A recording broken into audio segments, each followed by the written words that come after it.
wajar. Kenapa Ibu Megawati tidak serius mendorong hak angket ini? Karena mungkin Ibu Megawati punya hitung-hitungan. Lebih baik seorang Ganjar Pranowo yang hancur daripada PDIP yang hancur. Kekuatan Presiden Jokowi yang sebenar-benarnya. 1. Tuhan Yang Maha Esa. 2. Alam semesta. 3. Rakyat jelata. Ada doa-doa tulus dan murni yang meluap dari hati rakyat naik ke angkasa raya. Naik kepada Sang Pencipta. Mengetuk bahkan mendobrak pintu langit.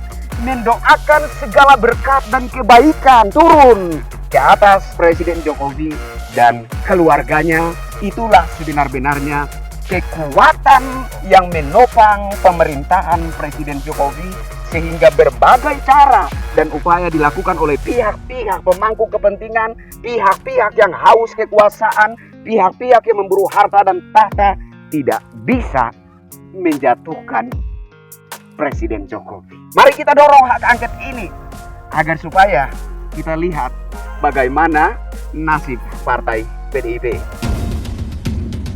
Rakyat Indonesia, masyarakat kecil belum mengerti makna kemerdekaan. Berkenan di hati Bapak.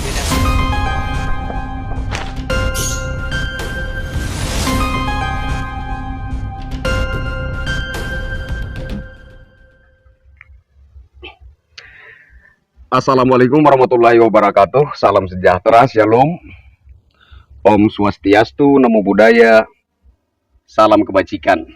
Ketemu lagi dengan saya Kristianto Yen Oni, rakyat Selata, penghuni kebun singkong. Salam NKRI. Kita lanjut tentang isu hak angket DPR. Saya akan mencoba untuk membahas ini perlahan-lahan. Ya, kita berangkat dari ini asumsi saya ya.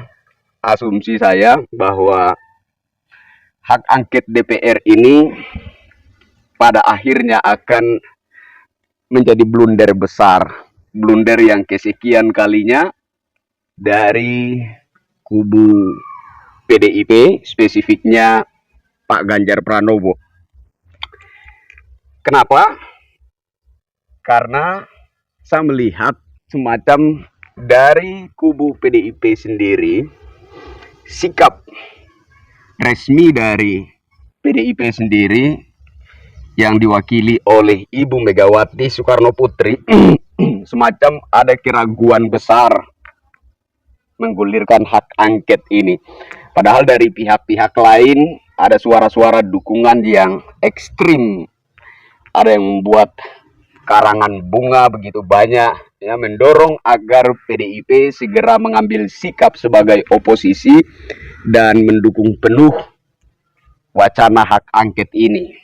Tapi saya pikir terlihat jelas bahwa dari kubu PDIP itu sendiri ada keraguan-raguan. Kenapa ada keraguan-raguan dalam tubuh PDIP untuk mendorong hak angket ini secara serius? Saya pikir jelas, karena apabila hak angket ini telah memenuhi syarat dan dilaksanakan, maka ujung-ujungnya, imbasnya bisa jadi justru membuat partai PDIP itu sendiri hancur lebur, berantakan. Loh, asumsinya dari mana? Begini, Ibu Megawati kemarin sempat memanggil para caleg untuk menanyakan apakah di bawah, di lapangan, di akar rumput mereka juga mengkampanyekan Pak Ganjar Pranowo atau tidak. Nah, sehingga menurut saya Ibu Megawati ini sebenarnya mengerti apa sebenar-benarnya penyebab Pak Ganjar Pranowo Mahfud MD ini kalah pilpres. Penyebabnya adalah, saya juga sudah pernah mengutarakan ini, bahwa banyak sekali caleg-caleg PDIP yang tidak mengkampanyekan Pak Ganjar Pranowo Mahfud MD. Kenapa? Saya pikir mereka juga punya alasan hitung-hitungan yang masuk akal. Bagaimana kalau mereka mengkampanyekan Pak Ganjar Pranowo Mahfud MD, lalu mereka sendiri tidak terpilih? Kenapa? Karena Pak Ganjar Pranowo dan Pak Mahfud MD tidak menjual di masyarakat.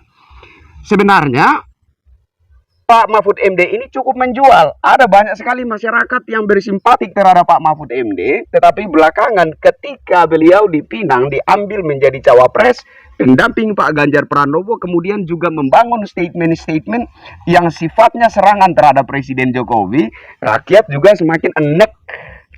Sehingga memang Pak Ganjar Pranowo dan Pak Mahfud MD ini tidak menjual di masyarakat. Jadi wajar saja kalau kemudian para caleg PDIP tidak mengkampanyekan Pak Ganjar dan Pak Mahfud dalam kampanye caleg mereka. Nah, jadi Ibu Megawati menurut saya menyadari betul apa sebenarnya penyebab Ganjar Pranowo Mahfud MD ini kalah pilpres. Disinilah menurut saya letak hitung-hitungannya. Nah, ketika Ibu Megawati memanggil para caleg ini untuk menanyakan, memastikan apakah di bawah mereka juga mengkampanyekan Pak Ganjar Pranowo Mahfud MD atau tidak, dengan satu maklumat bahwa kalau mereka tidak mengkampanyekan Pak Ganjar Pranowo, Pak Mahfud MD, maka meskipun terpilih sebagai anggota legislatif, mereka kemungkinan tidak akan dilantik oleh Ibu Megawati. Nah, mendengar ini, ada kader-kader partai PDIP di Jawa Tengah mengancam bakal mengundurkan diri massal dari partai PDIP. Nah, coba saudara bayangkan kalau hak angket ini telah memenuhi syarat dan dilaksanakan. Dan kemudian yang menjadi objek angket itu bukan hanya hasil pilpres, tetapi juga hasil pilcaleg dan pemilihan DPD. Nah, para caleg yang sudah terpilih ini otomatis juga terancam bakalan batal, mengingat bahwa pemilu dilaksanakan serentak. Jadi kalau ada indikasi kecurangan dalam pemilu, ada indikasi kecurangan dalam pencoblosan, otomatis baik itu hasil pilpres, hasil pilcaleg, hasil pemilihan DPD, semuanya terindikasi praktek kecurangan, sehingga memang harus menjadi objek angket. Tidak bisa hanya hasil pilpres saja yang menjadi objek angket. Nah, jadi jelas kalau kemudian angket ini telah memenuhi syarat dan dilaksanakan, dan pemilihan presiden, hasil pilpres, hasil pilcaleg, hasil pemilihan DPD, semuanya menjadi objek angket, dan kemudian para caleg dari PDIP yang sudah terpilih itu kemudian juga terancam, ya, hasil mereka telah terpilih itu diacak-acak lagi, ya, mereka yang sudah terpilih kemudian tidak jadi menduduki kursi empuk di parlemen. Mereka mengancam bakal keluar massal, mengundurkan diri massal dari partai PDIP. Jelas ini sebuah ancaman nyata terhadap PDIP. Dan inilah yang saya maksud dengan blunder besar. Jadi saya pikir jelas kenapa PDIP kemudian ragu-ragu untuk mendorong angket ini. Nah, angket ini sendiri konstitusional. Jadi, seperti yang saya utarakan kemarin, pandangan saya, kalau memang itu memenuhi syarat di DPR, yuk laksanakan saja. Kita tidak takut dengan angket, justru kita mendorong itu. Nah, kemarin ada Pak AHY, mewakili Partai Demokrat, menyatakan menolak wacana angket ini.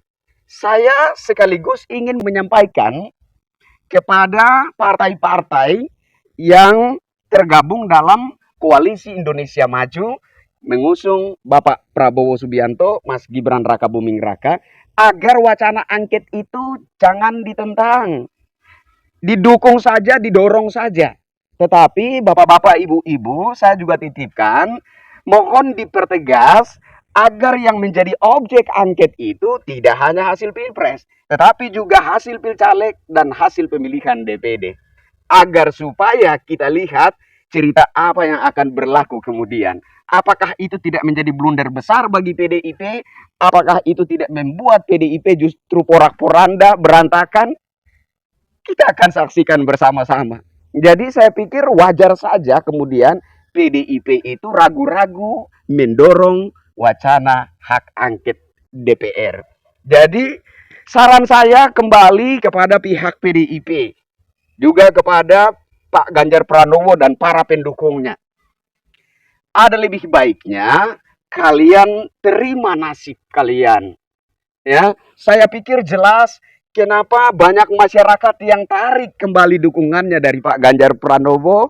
Kenapa banyak masyarakat yang kemudian merasa cemas dan takut memilih Pak Ganjar Pranowo dan Pak Mahfud MD? Jelas, karena masyarakat mencintai Presiden Jokowi dan Anda kemudian membangun narasi-narasi ekstrim yang sifatnya menyerang Presiden Jokowi. Ini jelas membuat masyarakat menjadi enek, menjadi cemas dan takut memilih Pak Ganjar Pranowo. Yang nampak di masyarakat, Pak Ganjar Pranowo ternyata adalah sosok yang sangat arogan, bahkan tak tanggung-tanggung menyerang Presiden Jokowi. Presiden Jokowi yang di mata rakyat jelata adalah bapak. Dia adalah bapak bagi rakyat jelata. Rakyat mencintai bahkan menyayangi Presiden Jokowi. Di mata rakyat jelata, Presiden Jokowi tidak sekedar seorang kepala negara, tidak sekedar seorang presiden. Dia dianggap sebagai bapak. Bagaimana perasaan Anda ketika bapak Anda dicerca, ketika bapak Anda dikritik, disudutkan? Bagaimana perasaan Anda ketika ada orang yang memberi nilai 5 terhadap bapakmu? Tentu saja ada rasa kecewa, rasa tersakiti, bahkan hati yang terluka. Nah, ini yang dirasakan oleh rakyat jelata terhadap Pak Ganjar Pranowo dan Pak Mahfud MD. Oleh sebab itu, sebaiknya kalau Pak Ganjar Pranowo ini menyayangi karir politiknya, agar ke depan masih ada sisa-sisa simpatik rakyat terhadap Pak Ganjar Pranowo. Kalau Pak Ganjar Pranowo ini menyayangi partainya, partai PDIP, agar ke depannya masih ada sisa-sisa simpatik rakyat terhadap partai PDIP, sebaiknya duduk manis, diam, dan terima nasib Anda kalah Pilpres 2024. Tapi kalau Anda ngotot, terus mendorong hak angket ini, maka konsekuensi yang akan Anda terima nanti ini akan menjadi blunder besar yang justru membuat partai Anda itu porak-poranda. Wajar. Kenapa Ibu Megawati tidak serius mendorong hak angket ini? Mungkin Ibu Megawati punya hitung-hitungan. Lebih baik seorang Ganjar Pranowo yang hancur daripada PDIP yang hancur. Karena PDIP ini menyangkut kehidupan banyak orang, banyak kader, banyak simpatisan. Sehingga kalau PDIP ini justru akan berantakan, luluh lantah, hanya karena kepentingan seorang Ganjar Pranowo, hanya karena ambisi seorang Ganjar Pranowo. Sayang sekali. Nah, kemarin saya membangun statement bahwa tujuan dari hak angket DPR ini satu, untuk memakzulkan Presiden Jokowi. Yang kedua, untuk membatalkan hasil Pilpres 2024. Ada yang membantah ini. Dan yang membantah ini saya mau kasih tahu, saya mau tegaskan, saya yakin Anda bukan tuli, Anda bukan buta. Anda hanya sedang berlaku munafik. Saya ulangi ya, bahwa tujuan dari hak angket ini diwacanakan adalah satu, untuk memakzulkan Presiden Jokowi, dan yang kedua adalah untuk membatalkan hasil Pilpres 2024. Ada yang membantah ini. Katanya hak angket DPR itu untuk mencerdaskan masyarakat. Hak angket DPR tidak dimaksudkan untuk memakzulkan atau menggulingkan atau melengsarkan Presiden Jokowi. Saya katakan Anda itu tidak tuli dan tidak buta, Anda hanya sedang berlaku munafik. Anda munafik. Sejak awal kita sudah melihat, bahkan pertarungan Pilpres belum dimulai, isu kecurangan sudah disebarluaskan secara masif. Beriringan dengan itu, ada sekelompok masyarakat mengatasnamakan diri sebagai petisi 100 mendatangi Pak Mahfud MD di Kemenko Polhukam, membicarakan wacana pemakzulan Presiden. Apa kalau bukan itu tujuannya? Itu adalah tujuannya. Nah, saya secara pribadi beranggapan bahwa mau sebuah kontestasi itu terdapat indikasi kecurangan atau tidak, tunggu nanti pertarungannya selesai. Tapi ini pertarungan belum juga dimulai, mereka sudah memanaskan isu kecurangan ini secara masif, seolah-olah wujud dari kecurangan itu sudah terjadi di depan mata. Jadi isu kecurangan yang panas hari ini, saya pikir tidak mengejutkan lagi. Karena sebelum Pilpres dilaksanakan, isu kecurangan itu sudah dimainkan secara masif, sehingga seakan-akan begitu terlihat jelas di depan mata. Jadi isu kecurangan menurut saya sudah hal biasa. Dan kemudian beriringan dengan itu ada isu pemakzulan presiden. Jadi saya pastikan bahwa tujuan dari wacana hak angket DPR itu adalah memakzulkan Presiden Jokowi dan untuk membatalkan hasil Pilpres 2024. Saya pikir jelas juga apa yang disampaikan oleh Pak Refli Harun dalam orasinya. Gelar pemilu ulang, diskualifikasi pasangan Capres-Cawapres 02, dan yang menjadi peserta pemilu hanya pasangan Capres-Cawapres 01 dan 03. Jelas, ini sudah jelas, yaitu membatalkan hasil Pilpres 2024. Dan kemudian beriringan dengan itu ada isu pemakzulan presiden. Saya melihat beberapa orang ya, simpatisan PDIP mungkin ya, menurunkan foto Presiden Jokowi. Saya nggak tahu pasti itu siapa, tapi kalau diamati itu kalau bukan Pak Jarod Saiful Hidayat, itu Rudy Eskamri. Ya. Kalau tidak salah, antara dua orang itu salah satunya. Karena berdirinya membelakangi kamera dan kemudian menyamping sehingga kita tidak bisa memastikan itu siapa. Nah, ini juga sebuah provokasi menurut saya. Seperti sebuah dorongan agar PDIP segera mengambil posisi sebagai oposisi, mendukung penuh wacana hak angket DPR, dan juga wacana pemakzulan presiden. Tetapi saya pikir ya semua itu pada akhirnya nanti akan menjadi blunder besar. Dan wacana hak angket DPR ini sekarang tidak hanya digulirkan oleh pihak-pihak yang kalah Pilpres. Pihak kubu Pak Ganjar Pranowo Mahfud MD dan kubu Pak Anies Muhaimin. Tidak. Ada pihak-pihak lain juga yang mencoba menumpangi isu hak angket DPR ini. Entah apa tujuan mereka. Apa hanya sekedar mencari popularitas atau ada maksud dan tujuan lain di balik itu semua, kita nggak tahu pasti. Yang pasti bahwa yang saat ini memanaskan isu hak angket DPR bukan hanya pihak-pihak yang kalah Pilpres 2024, tapi ada pihak-pihak lain juga. Dan satu hal saya melihat bahwa tujuan mereka di balik ini semua adalah menggulingkan pemerintahan Presiden Jokowi dan membatalkan hasil Pilpres 2024. Ada juga sebuah isu provokatif yang disebarkan, katanya Presiden Jokowi itu tidak akan bisa tumbang karena di backing kuat oleh Cina komunis. Nah, oleh sebab itu aksi-aksi demo seperti ini tidak akan bisa meruntuhkan pemerintahan Presiden Jokowi. Harus ada satu aksi yang dilakukan skala nasional, melibatkan seluruh elemen masyarakat, itu baru betul-betul bisa meruntuhkan kekuasaan Presiden Jokowi. Propaganda model apa ini ya? Saya sudah ingatkan, saya sudah katakan bahwa yang menjadi penopang Insinyur Haji Joko Widodo, kekuatan Presiden Jokowi yang sebenar-benarnya, satu, Tuhan Yang Maha Esa, dua, alam semesta, tiga, rakyat jelata. Inilah sebenarnya kekuatan Presiden Jokowi. Bukan Cina komunis, bukan pihak asing-asing, bukan siapapun. Tapi di atas sana ada Tuhan, jagat raya ini, ada semesta, dan di bawah ada rakyat jelata yang setiap waktu, setiap hari, siang dan malam mendoakan segala kebaikan yang Maha Esa itu turun melingkupi kehidupan Presiden Jokowi dan keluarganya.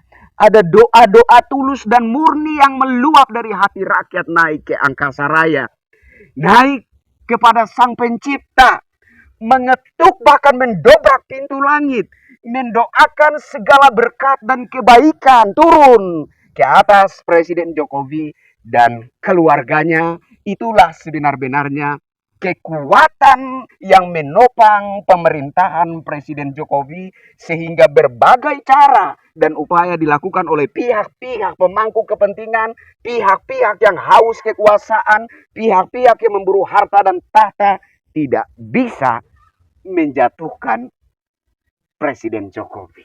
Jangankan menjatuhkan, untuk menggoyahkan saja Anda tidak akan pernah bisa. Saya pikir ini cukup untuk dipahami oleh pihak-pihak yang terlalu berambisi kekuasaan, terlalu haus dan rakus akan tahta dan harta, saya pikir ini cukup untuk menjadi pengetahuan dan semoga menyadarkan kalian. Saya Krisyanto Yen Oni, mari kita dorong hak angket ini.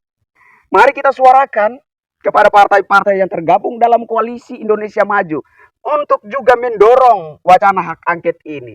Tetapi juga bapak-bapak, ibu-ibu, dorong dengan serius agar supaya yang menjadi objek angket itu tidak hanya hasil pilpres, tetapi juga hasil pilcaleg dan hasil pemilihan DPD.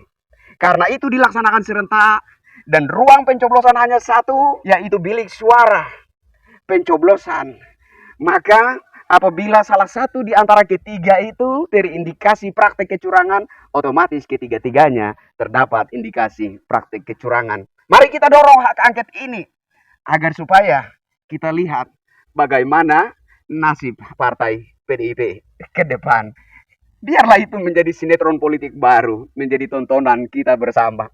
Saya Krisyanto Yen Oni, sampai ketemu lagi dengan saya di tayangan berikutnya. Wassalamualaikum warahmatullahi wabarakatuh. Salam sejahtera, shalom. Om Santi Santi, Santi Om, Namo Buddhaya. Salam kebajikan. Salam NKRI.